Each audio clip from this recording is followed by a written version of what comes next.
Good morning children. आज मैं आपको सर्वनाम पढ़ाने के लिए प्रस्तुत हूँ। ठीक है, तो सर्वनाम में क्या होता है, जैसे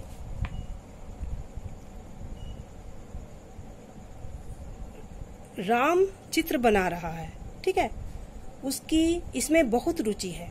वह अपने साथ रंग, ब्रश, पेपर, पेंसिल सब कुछ रखता है। उसे चित्र बनाना उसकी शिक्षिका सिखा रही है। तो यहाँ पे क्या है, आर्यन बच्चे का नाम हो गया। फिर हम उसके बारे में बता रहे हैं कि उसकी, वह, शिक्षिका, उसे। तो ये सारे शब्द जो हैं ये सर्वनाम कहलाते हैं। यानी कि संज्ञा के बदले या संज्ञा के स्थान पर जो शब्द प्रयुक्त किए जाते हैं उन्हें हम सर्वनाम कहते हैं। ठीक है, तो सर्वनाम के शब्दों के कुछ एक वचन और बहुवचन होते हैं। जैसा कि आप बोर्ड पे देख रहे हैं, मैं का क्या हुआ, हमें, मैंने का हमने, ठीक है, मैंने का होगा हमने, मुझे का हमें, मेरा का हमारा, तू का आप, तुझे का आपको, मेरा का हमारा, तेरा का तुम्हारा, वह, वे, उसने, उन्होंने, उसका, उनका, किसने, किन्होंने, किसको, किनको, किसका, किनका। तो ये तो आप बोर्ड पे लिखा हुआ है, आप पढ़ सकते हैं, है ना, ध्यान दीजिएगा। तो ये बहुवचन रूप हो गए। अब देखिए सर्वनाम के 6 भेद होते हैं। सबसे पहले होता है पुरुषवाचक सर्वनाम, दूसरा होता है निश्चयवाचक सर्वनाम, तीसरा होता है अनिश्चयवाचक सर्वनाम, और चौथा होता है प्रश्नवाचक सर्वनाम, पांचवा संबंधवाचक सर्वनाम और छठा निजवाचक सर्वनाम। तो आज हम आपको पुरुषवाचक सर्वनाम के बारे में बताएंगे कि पुरुषवाचक सर्वनाम किसे कहते हैं। पुरुषवाचक सर्वनाम भी 3 प्रकार के होते हैं, है ना। तो इसमें होता है सबसे पहले उत्तम पुरुष। जैसे हमने आपको पढ़ा रहे हैं, हम कौन हुआ, हम बोल रहे हैं। तो मैंने आपको पढ़ाया, किसको पढ़ाया, तुमको, तो ये मध्यम पुरुष हुआ। और जिनके बारे में बात की जाए उसे कहते हैं अन्य पुरुष। तो उत्तम पुरुष काम का करने वाला, कर्ता या जो काम कर रहा है। मध्यम पुरुष जिसके जो बात सुन रहे हैं, जिसके लिए हम कह रहे हैं। और अन्य पुरुष जिसके बारे में बात कही जाए या कोई हमारी थर्ड पर्सन बात सुन रहा हो, उसे हम अन्य पुरुष कहते हैं।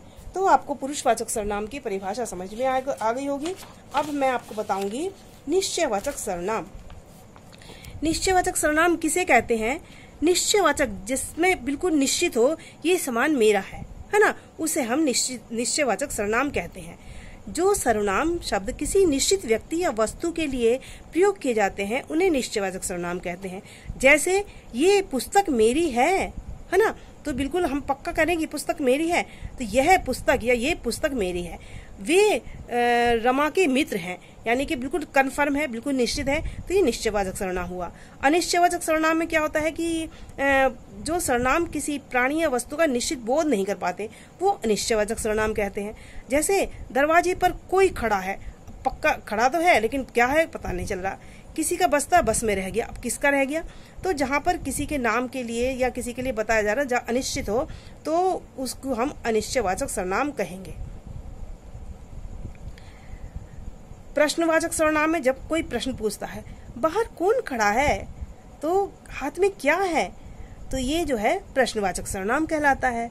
और संबंधवाचक सर्वनाम किसे कहते हैं कि जब संज्ञा या सर्वनाम का अन्य संज्ञा सर्वनाम के संबंध के शब्दों के साथ संबंध स्थापित होता है, तो वो संबंधवाचक सर्वनाम कहलाता है।